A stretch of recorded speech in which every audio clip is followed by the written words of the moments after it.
இஃபா குட்டி என்ன பண்ண போற? தோசை நல்லா ஊத்துறியே இஃபா, மாஷா அல்லாஹ். ஃபர்ஸ்ட் தோசை எப்பயுமே இப்படிதான் நம்மளுக்கு சதி பண்ணும். தோசை சைட்ல வேணாம்னு சொல்லி தோசை சைட்ல வேணானியா? சரி இஃபா, மல்டி டேலண்டடா ஆகணும்ல, அப்பதான் 2 அடுப்புல சமைக்க கத்துக்கணும். ஃபர்ஸ்ட் தோசை அப்படிதான் வரும், அதுக்காகலாம் மனம் தளர விட்டுறக்கூடாது.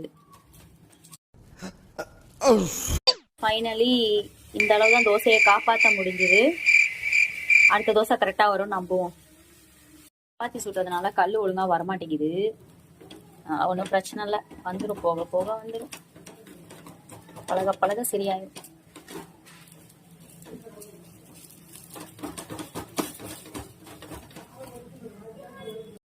ஸ்வாஹா.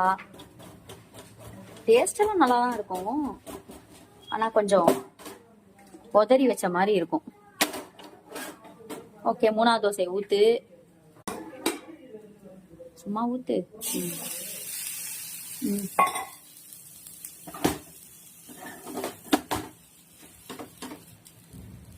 ஓகே, இந்த தோசை ஓகே வர பக்கம் வந்துட்டு நம்புறேன்.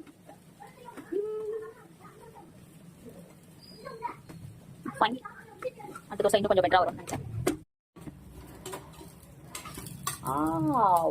கஷ்டமே படாம வந்துடுச்சு.